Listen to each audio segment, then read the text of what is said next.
now, and don't stop recording. Okay.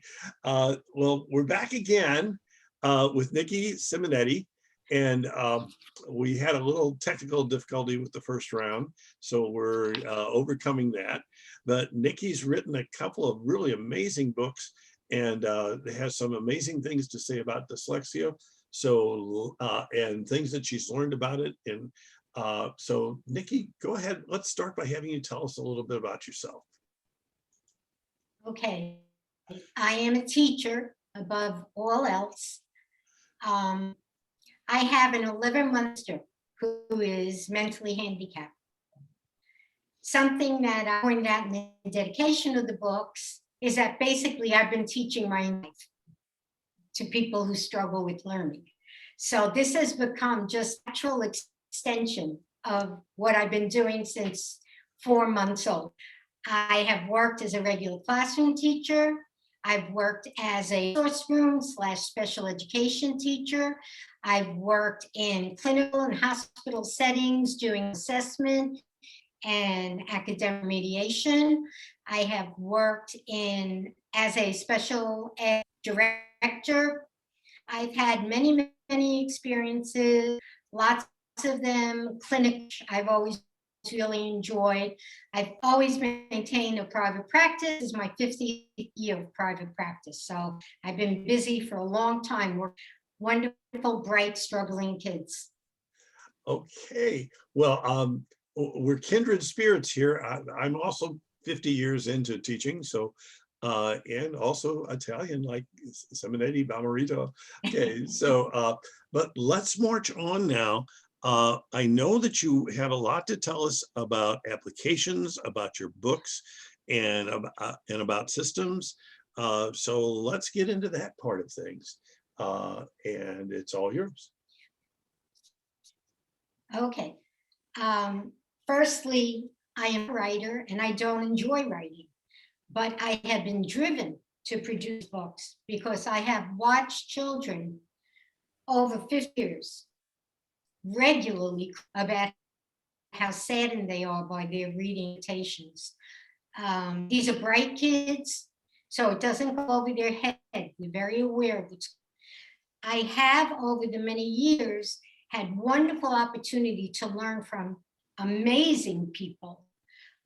For example, I shared an office with a speech therapist who literally has 5 schools at this point, language impaired kids.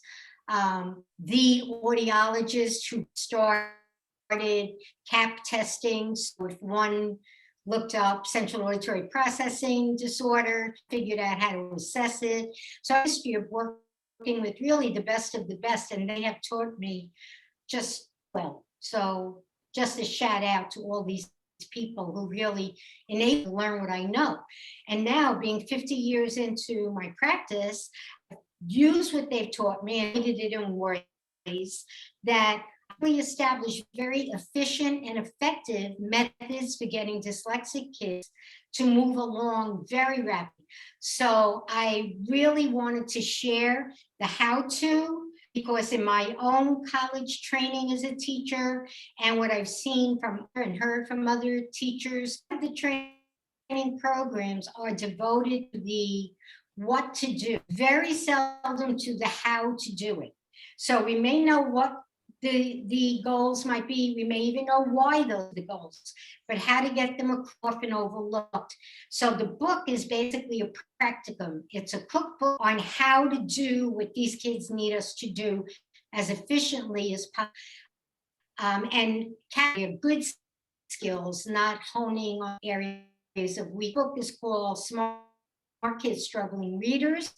And the follow-up is Dyslexia Diffused. It has additional chapters like how parents can negotiate the IEP process, what to do once kids hit college, how they can make college work for them, the affective components of parent struggle, besides just student struggle, because it seems that's where we hone, and we're not looking at how all these reading struggling, wonderful impacting us. So in fact, one of the points I make is that special educators actually need their own IEP, so that we have an IEP for ourselves to remind us what goals are and how to get there while being kind to ourselves. So kind of my background, that's the nature of the book. And I'm just hoping that it provides lots of strategies so that kids can really make rapid gains, and we can move kids to the places that are right theirs, because they are bright children. Okay, perfect segue then into the next part of what we're going to talk about, and that is application. And tell us a little bit about what kind of applications and systems and things like that we'll find in these books. And I want you to put a plug in for your books. I know that one of them is on Amazon right now, and the other one's not coming out till the fall. And I know from our advanced talk here that there's a lot of wow kind of stuff in that next one. So tell us about applications, tell us about the books in general, and tell us about systems and what you wanted to say about that. Sure. Well, basically, something I've come to terms with over the years is that very bright, struggling readers do not need us to teach them. They need us to clarify for them. They need us to fill in that missing that has stopped them from their own progressing to the next level. So if we can proceed recognizing that there's not working for these kids, and it's up to us to close that piece, then my practice has always been based on strategies that move from what the child knows to what is yet to know. So for example, know the alphabet. They know overall the names of the alphabet. We can use the names of the letters of the alphabet, basically teach them the phoneme associated with that alphabet letter. So we can take the consonant letters, and once we teach the child what the difference is between a consonant and vowel, because even though you ask them what's a vowel, and they'll say A, E, I, O, U, and we have kids in remediation have had this drilled in their heads, they have no idea what that means. So the first notion is to set the conceptual baseline, basically say, look, the consonants are the letters that position mouth or your lip, and the vowels are the letters that open your mouth and allow that consonant to come forth. So we give them a sense of the purpose of a vowel and a consonant. And often I'll tell them, watch my mouth. Every mouth opens, that was a vowel. And they kind of catch on to this pretty quickly. So once they got that, then we can take the consonant letters, and by using their alphabet names, we can show the children, and by the way, I work with adults also, and it's the same process. Interestingly, the breakdowns of the sounds. So it's kind of, I'm hoping, in fact, that some of these wind up being used for the prison population. Really, it's such an issue with the literacy there. And I just, as an aside, to one video where the presenter talking about and in him and saying, I'm still on hooked on phonics, you got to help me. So these people really need to develop literacy skills. And as I said, the techniques are equally effective for children or adults, because basically the points of breakdown are the same in children and adults. Okay, So just to get back to the okay, I want to interrupt you for just a second. I'm sorry. Oh no, my fault. But last time we talked, you told some wonderful things about how to do the vowel business and the vowel understanding. Yeah, and that was just wonderful. And also the business of making sure you don't put that "ta" on a consonant. Right. It's not "ta." And I have so many teachers when I'm doing my first in-services with them, it's "ta." No, it's not. It's "t." And you had some wonderful tricks about that. So could you share that and then continue? So the notion of first presenting the concept that vowels are the letters that open out, what I do with that is I draw a large letter V, and I tell it stands for vowel, and then I take the letter V and I rotate the paper so that the V is now sideways, and I draw lips, upper lips and lower lips, and this is the mouth. And whenever you're forming a vowel, your mouth will be open. If you're a consonant, your mouth will not open. So it gives them the concept of, oh, the vowel is the projection sound. The consonant is the formation of where the tongue needs to go. That kind of just clarifies for them what it is I'm talking about. And a lot of times, what we need to do as teachers is make sure they understand what we're talking about. Very often, just don't get the point we're trying to make. By clarifying that, if that's the vowel, your mouth is open. You can give a child, for example, a mirror to watch themselves say a series of words, and they'll be able to see when their mouth open. Those are all the vowels that you're producing.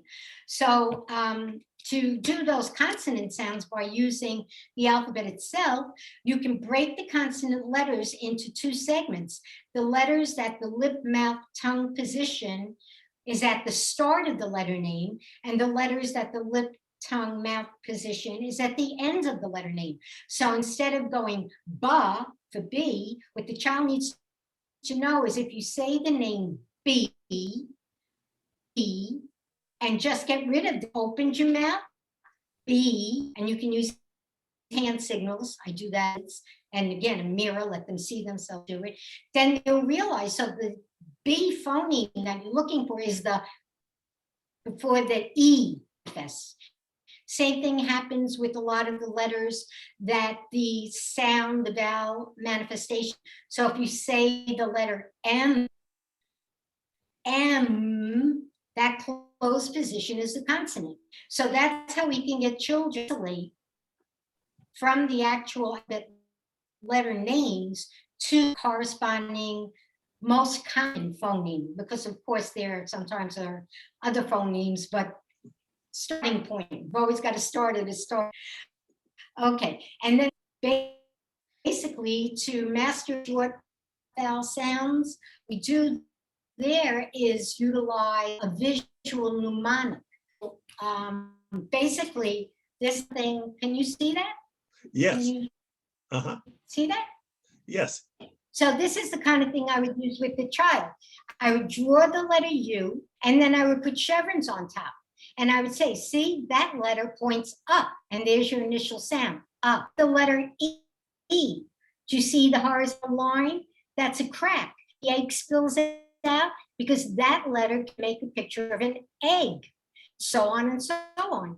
So the actual visual form that's in front of them becomes the retrieval source. So instead of the elephant, which we've been doing forever and ever, the child just has to look at the E, and it's no longer do I remember what it says, but can I associate the picture to what it's going to be cluing me into.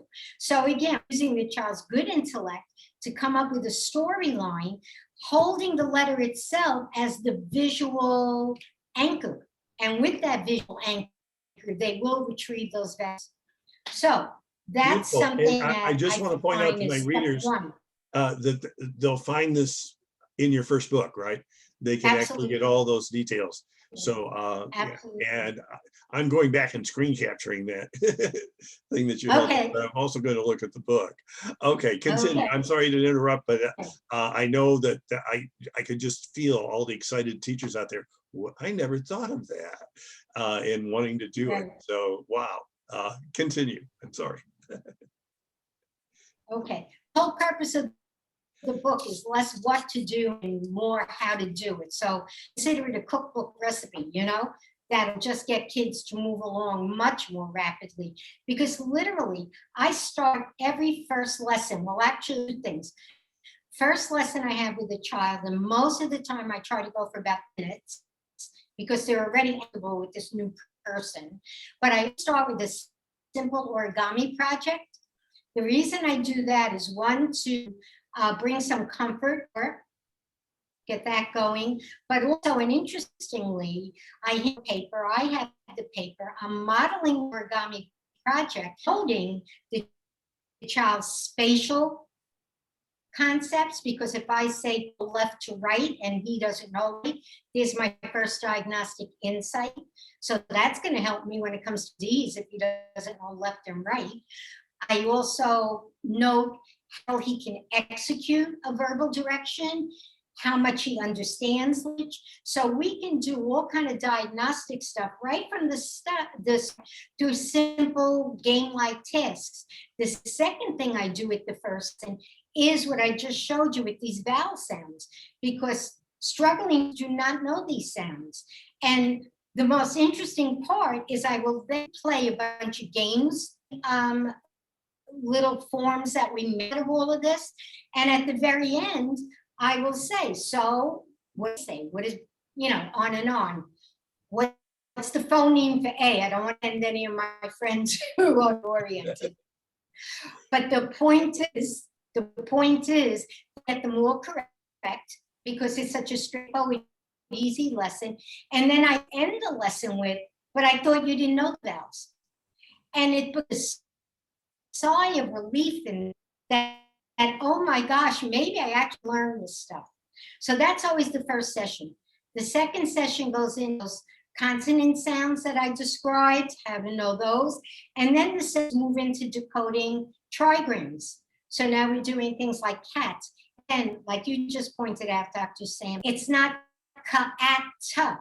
It's the C location, A location, the T location. And that's how the child will be able to decode the sound with the word without throwing in those extra vowel segments that really do struggling kids with blending. And we tell ourselves it's a blending issue, but it's not a blending. They're just throwing in more sounds. And again, that's the piece I think is diagnostic. We really have to look what's happening here. So one of the examples that I use in the book, and I use in my practice all the time, is that we need to make sure the children understand the nature of the task. So when we're trying to get kids to rhyme, we very often will go through cat, hat, bat, because our intent is that this phonemic consistency. But with some children, we can do that forever and they don't get it. It's not possible. They just don't know what are asking of them. So the part is, instead of cat, fat, hat, sat, use hamburger, lamburger, hamburger, telephone, telephone, telephone, xylophone. And they're giving the words right back. They're rhyming them right back. So it opens the door to them to say, oh, that's what you wanted from me?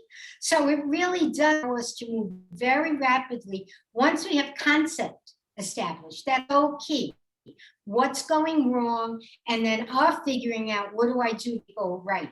So my mantra all the time, anybody who follows me on Twitter, I'm constantly saying create. I have to create the interfere method that's going to change that prognosis. And it's really not hard to, when we hone on a diagnostic prescriptive model, as really diagnosing everything the child does is a message to, even the fact of when you watch a small child reading who struggles with reading, we watch them doing this. They're constantly moving in and away from book.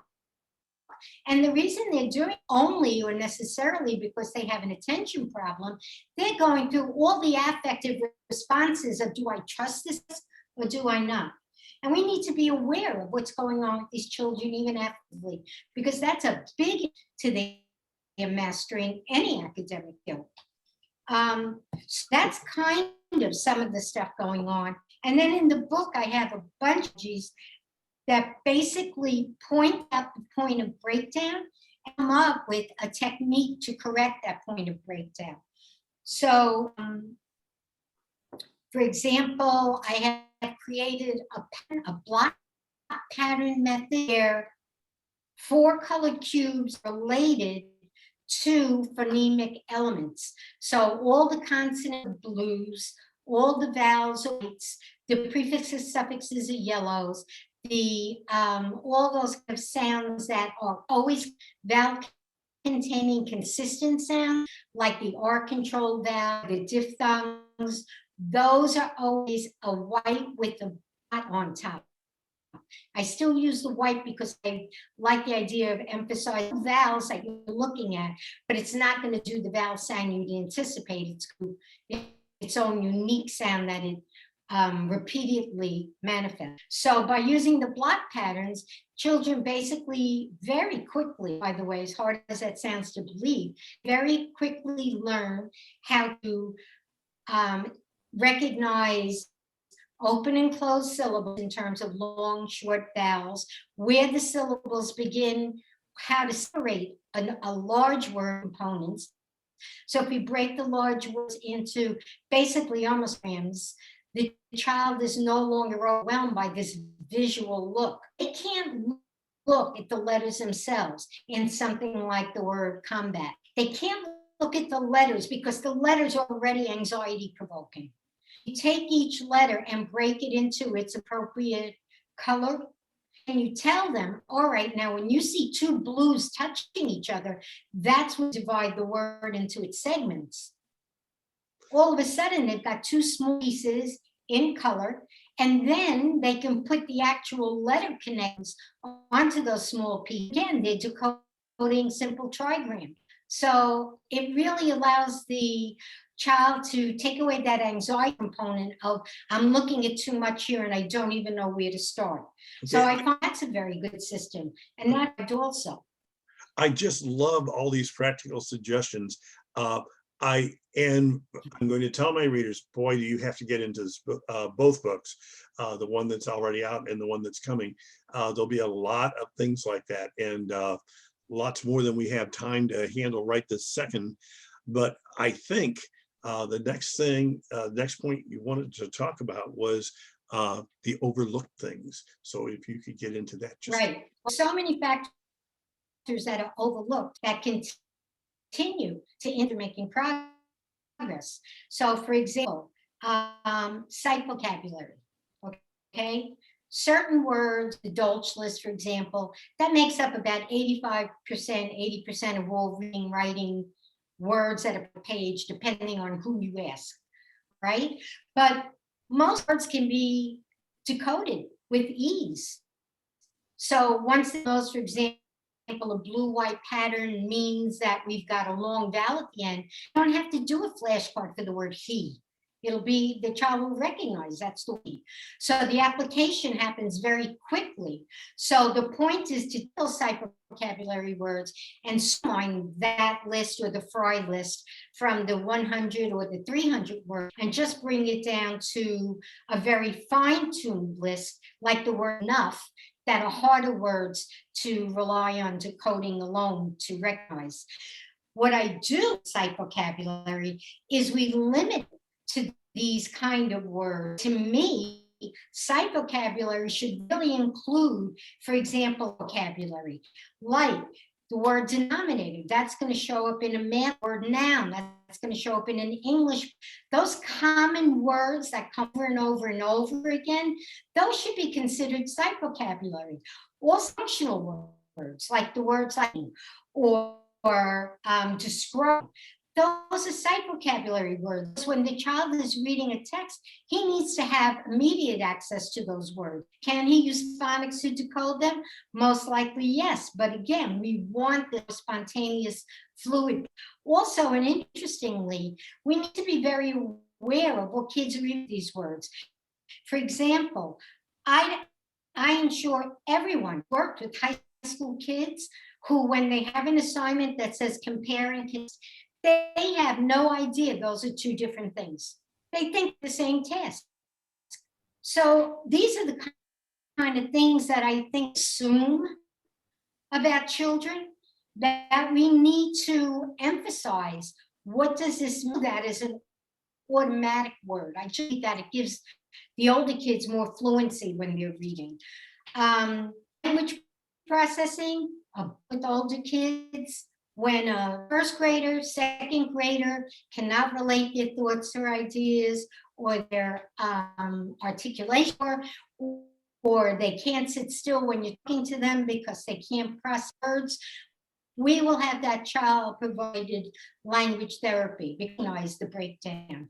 But a lot of very smart kids, they have to compensate just enough that they manage the nuance of what they're saying or what they need to really don't have good language processing.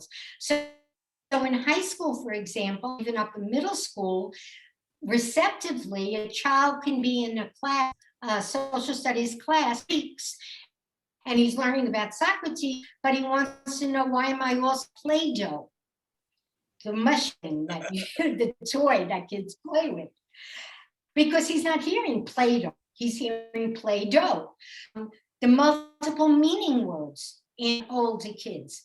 My experience, when they have trouble with multiple meanings, it's because they're going to chronologically word. So I have had high school kids read the sentence, the mother was about to bear a child. And the question the child asks is, why would a mother give a child to a bear? They're literally not recognizing that this has to mean, so they know something's wrong, but and even if they know multiple meanings, their first impression, that word that they learned while they were still in going to the zoo, is the word that they immediately retrieve in terms of meaning. Last thing is how syntax is a big problem receptively. If the sentence says the boy put peas in the soup, or they put soup in the peas, the words match. The syntax, these children do not recognize the meaning is different. So these are the kind of things that we have in older kids receptively. Expressively, it's even more overt. Language is very, very curt, very sparse. They explore shy. It's got nothing to do with being shy. They just cannot take thoughts and ideas and form them into the kind of language that would manifest their knowledge. These are very, very frustrated children who are very anxious when they have to speak in front of a group. And most importantly, they're kids who often have a lot of underlying pragmatic issues in language. So they're kids who will either use language in a socially awkward way or in a way appropriate, and they don't recognize it. Well, obviously, there's no struggle in figuring out what that's going to do to friendships. So these have a lot of underlying receptive language problems, and we don't pick up on them because overall they seem functional. So we're missing the ball there and what's going on. And by the way, there is a good language assessment that I found anyway that really goes into the nuances for older kids. It picks up their global understanding of language, global use of language, to get into this fine-tuned stuff I'm finding very common with these children. Okay. The book is going to go into visual processing, which, by the way, like Stanislav Denhue, he basically says reading is the interface between vision and language. And he does a wonderful job explaining these relations. And yet much of what we're doing right now is ignoring the visual component of reading and just honing the component. I am not saying one's more important than the other, but I am saying both are equally important. And we have to start to realize that if a child cannot see the visual distinctions between the word help and the word, and those are the kind of errors that we will find in dyslexic kids, that we do something about that. So it's important to recognize that if the child's play for help, phonics is not going to give him that solution, because it's the actual form of the word that he's missing, not the sound correlating with that form. Comprehension, big problem, teaching children mostly to match meaning. So we are asking them questions, the house is red, what color is the house? So they're learning to mimic or repeat the information based on our cluing in to what should be attended with they need to really comprehend well is to be able to clue them to what do I attend to. So they need to be able to actively query and not just respond to our queries. And I find that to be a big problem in comprehension, because the child themselves will answer comprehension question correctly, reading a passage, and then look straight at the remedial specialist and say, but I still don't get it. So they'll get 100% and have no idea what it is that they read. And that's stuff we have to come to terms with, because for these children, it's all a feeling of, I must be so stupid. I have no awareness at all. So we can't tell them you are doing fine, because even though we say you got a test, they know it's meaningless. I didn't gain any of this. Also with comprehension, we have to start to look in terms of books and how to utilize books. It is not uncommon to find a very experiential, open a book, and I'm talking first, second, third grade, at the book and turn the pages in the opposite direction. They do this stuff. Also with older kids have no idea that when I'm reading this passage of text, and I'm also looking at this model of an atom, that this is information repeating what I just read. They don't see the connection that this visual data is equally important to what I'm doing with the language data, and the one will support the other. So there are a lot of this that we need to be aware of, that, by the way, never get in a repeat. It'll never say something like teach the relationship between the author's outline, the table of contents, and that represents the author's outline. It just doesn't happen. We need to teach these skills. This is not stuff that to terms with. So when a child's struggling, there's so many you could fill in with such ease. You just diagnostically recognize that's what went wrong. So those are some of the factors. The one I would mention very quickly is the affective piece of what with struggling readers. These children are self-torturing every day. Someone put a tweet out asking, when do struggling readers suffer the most? And people put things on like during reading class, or when they have a book in the library. My response was from the moment they wake up until the moment they go to sleep. This disability impacts them all the time. If not academic time, affectively all the time. And we are not therapists. We are lying to ourselves if we don't realize we are in a therapeutic process. We need to take that process on if we are going to move these kids along. Again, there are many other factors, but for right now, I think I bombarded you with that. Okay, yeah, well, I think that's a perfect segue into the last part, and that is the case study you wanted to talk about, which I think will kind of give life to everything that you've said and make what you've said much more sensible for us. But I will point out, folks, that there are 2 books out there. What you're getting right now is just the tip of the iceberg. There's a lot of nuts and bolts practical things to do that would really help, and a lot of insight, 50 years worth of insight. So I can't say enough about, gosh, I'm digging into your current book, and I'm definitely going to be digging into the upcoming one.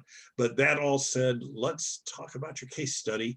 And by the way, I've heard about this already, and I've already invited you to perhaps write since you haven't published it anyplace, and being a co-editor of a journal, I would love to see this piece in the next issue of the Missouri Reader, if you can write it up. But that said, that's an invitation. But that said, tell us about this. Thank you. All right, this little boy, he is in 5th grade. The parents have told since first, he's a little bit behind in reading, but it's nothing to worry about. He's gotten reading instruction through the school.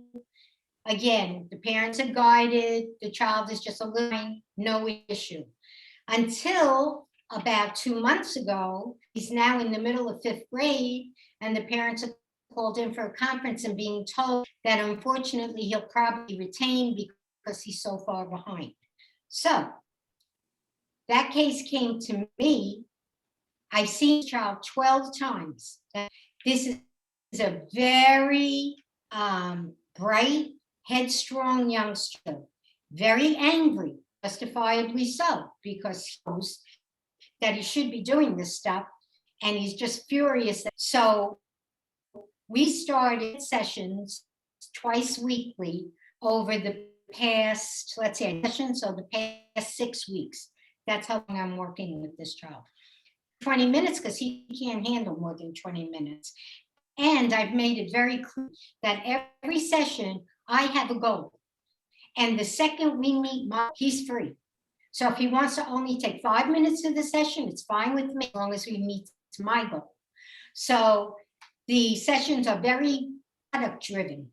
So what we did is the first session, I basically introduced him to strategies I held up about knowing the vowel sounds, and of course the introduction of what's a vowel, what's a consonant. The second session, we introduced the consonant sounds without T being, but instead him looking in a mirror and following my puppet directions of T, no up at the end of it. So that made him that he was throwing in an additional sound, not part of what he needed to. Then we started doing some basic trigrams and vowel consonant words like hat, for example. And I introduced this block pattern system that I had mentioned. So basically, saw the H, took out a blue block, saw the A, took out a white block, saw the T, took out a blue block. He's only looking at this array in front of him. And then the question is, that array tell you? It's telling you that the vowel is trapped. And that's our language for, it's not going to be a long sound. It has to be one of those vowel sounds we just worked on. So that got him to decoding trigrams with really no problem at all, because he already just had the consonant sounds through my explaining to him the difference between those that have a letter name, but you get rid of the back of the letter name, or those that have a letter name, but you get rid of the front of the letter name. So he's got all these anchors to hold on to, so that he doesn't have to go to memory. He's going to logic. And that's the piece we overlook. These kids are bright as can be. Give them a logical option and not just a memorized option. When I watch phonics in school, I want to cry for these kids. All we do is repetitive rote learning. If you've ever watched or talked to a high school child who's gone through, for example, Orton Gillingham, which again is a fine program, but those really bright kids, they hate reading. They will not read to save their life. In fact, I worked with an adult who went through Orton and Barbara Wilson, and basically that man confided in me that now he can decode. The only book he's ever read in his life is Cat in the Hat. That's it.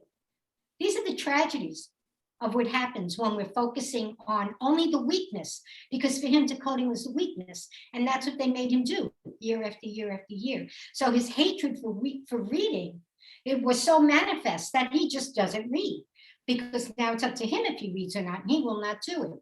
So this little boy also had a lot of that anxiety. So once he saw he could set up these blocks, and he didn't have to know vowel sounds because he had ways of figuring it out, and he didn't have to know the consonant sounds because logically he could figure them out. We moved on to 2 syllable words, which were basically words like, for example, what was he reading? Second, because I have my little notes here. Okay, he was reading words like happen, ramrod, suntan, because he would just set up for suntan, if you can envision it, blue block, white block, blue block, blue block, white block, blue block, and the rule, and there are 9 rules, that's it. Plus, when I give them the 9 rules, the rules are right there in front of them. I don't make them memorize anything. I allow the information to enter memory through exposure. I think that's the way to do this with bright kids, rather than just that rote repetition model. But all right, so now he's got blue, white, blue, blue, white, blue, the suntan, and the rule is where 2 blues touch, separate. Now he's back to 2 trigrams, which he has no trouble with. So now he can put the letters in his mind's eye over those blocks and recognize the word. So that's the kind of stuff that happens with him. So he's doing words like bandit, wombat. I mean, really, really coming along rapidly. So now the next step with him was to start to bring consonant blends into place. Now, consonant blends are very hard for these kids, very hard. Even though they can figure out the consonant placement for an S, and they can figure out the consonant placement for the L based on what we had already worked on, it's very hard for them to get the SL flow within the mouth. So literally, I will do hand signals, and I describe this if anybody wants to pick up the book to see how to do this stuff. But literally, the breakdown is being able to look at a word like bring and not read boring, because between the B and the R, the child's inserting a vowel sound. So that's the thing that needs to be developed, needs to be diagnosed, needs to be recognized, as the breakdown is not happening with, do I recognize what BR's phoneme is, but rather, can I get my mouth to go to those locations that are required to bring forth that sound. So that's the breakdown. That was a very hard lesson with him, as was when we did the next lesson, was working with 3 consonants like SPL for the word split. It really took effort to get him to understand what his mouth needed to do to blend, if you want to use that term, combine those 3 consonant placements in a smooth motion. Once he got that, then he was able to read words like split with no trouble. The next lesson involved the E impacting the vowel before it. We call it the silent E. I'm not going to get into that because that's a whole to-do. But again, once he understood this, he was able to read sentences like, expect nutmeg in the cake, Coke is a snack, Jake got a bit of a bite, fix the tap with tape, tinsel is trim. The progress happens so quickly. And again, on occasion, I'll say to him, I thought you could read, right? And I made the point to him that right from the start, you don't have a reading problem. And this diffused this kid incredibly. Thus, dyslexia diffused, by the way.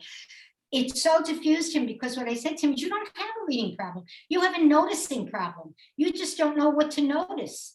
And that's what all the work has been, about noting what are the features that are underlying success with recognizing a word.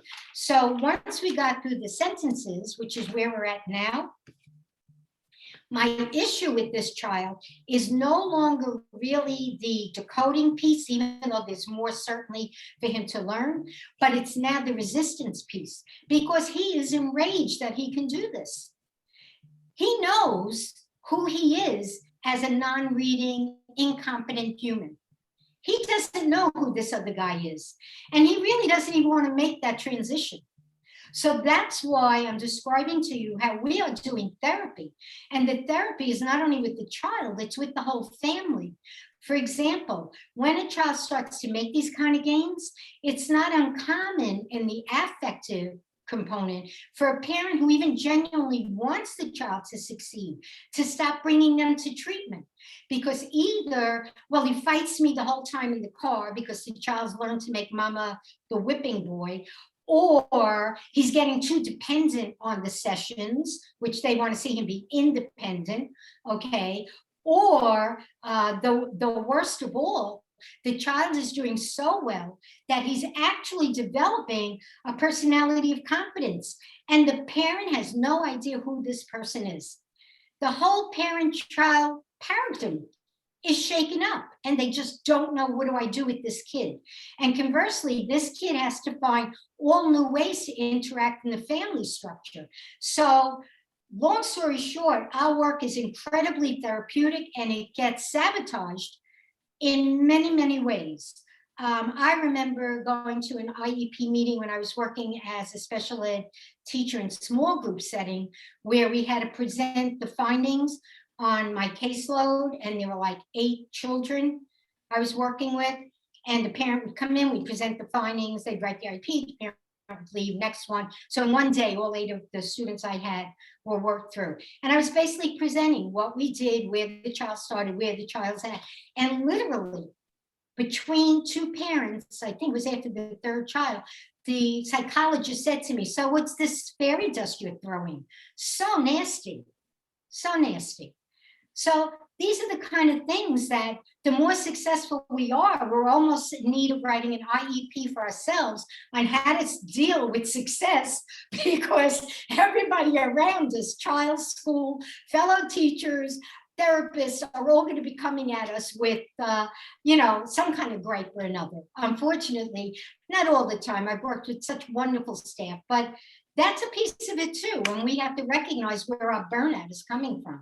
So Okay. those are some of the kind of processes that interfere. So with this little guy now, my next lesson, which will be tomorrow, so tune in if you want to see if I make it through, it's basically going to be on, you can read. And the guy who can't read is that 2nd grade kid, and you are allowing him to take you over. You have to be the one that reads. You just tell him, don't worry about it, I can do it. And that's really the kind of therapeutic intervention we need to give these kids. Okay, So, well, we'll stay tuned, and hopefully by the time the piece, I'm hoping you write that piece, by the time the piece gets written for the journal, we'll know more about the overall ending. So I think that kind of, wow, a lot covered there. And part of what's coming to mind is that it's more complex than we might have first imagined. And there's a lot of things to consider and a lot of things to learn. And there are some nuts and bolts things to learn in your book that I think every teacher would benefit from. So I'm hoping some of my readers will have a look at that. And that brings us to closing statements. okay. Wrap it up. Well, again, my comment to my colleagues is always create, diagnose, figure out what's going wrong, be flexible. There is no program that's going to work with every child. Take in all the pieces of everything you know and figure out where the child needs which maneuver, because flexibility is the key to academic remediation. What I would like from my colleagues, and what I ask of them when I talk about create, is to come up with some of the programs these kids need. And I'm not talking about academic programs. I'm talking about things like peer sensitivity training. The dyslexic kid is the picked on kid in the classroom. We know this. And sometimes what he does is he will either become the clown in the classroom. He's certainly not the kid the other kids pick first for the team. So we need to start to get other children to understand how hard it is for this child to try to work within the classroom. We need good pragmatic programs and socialization programs. These children struggle with those skills, and it's hard for them to make friends. So again, if language therapists can start to come up with some really strong programs, particularly for the older kids, we have things for the younger kids, but we need stuff for the older kids. We also need some really good higher level language screenings and language evaluations for older kids that are really going to fine tune the nuances of language processing, not the global, but those real fine subtle things that these kids are missing out on. And lastly, I think it's very important for parents to have an awareness of how to create a good IEP and how to follow up on the IEP to ensure that it's being implemented. And that's a piece that I think is crucial, that we allow the parent to monitor that the IEP is being put not only in place, but that it matches what the child needs. Parents should never go to an IEP meeting alone. Always have an advocate with you. If you've had someone who's taught your child or assessed your child, have them there with you. Bring up what you want on the IEP, and if the team does not agree, then have it put in the comment section that this was denied. It's what I requested, it was denied. Get your thoughts on that IEP one way or another. If there are certain things that they really give you a hard time about, make a list, pass it around to the members of the IEP team, ask them to sign that they've been informed that this is what you want, but they're not in agreement with. So you really have to be very powerful as a parent of one of these children, because you need the school to become more efficient with these children. Time is not on their side, and that is my other mantra. We really need to move along with these kids. So that's basically, I think, more than enough for anyone right now. I hope I didn't overwhelm too many of you. Well, I'm certain we'll be looking forward to the new book coming out and looking into your ideas. Traditionally, I always end these with a Zoom wave, and I have to remember which hand to hold up because the camera's all funky. But now I'm holding up the right. Okay, so Zoom wave. Thank you, Dr. Sue. Yeah, and I think that means that we are done, and I'm about to hit stop recording.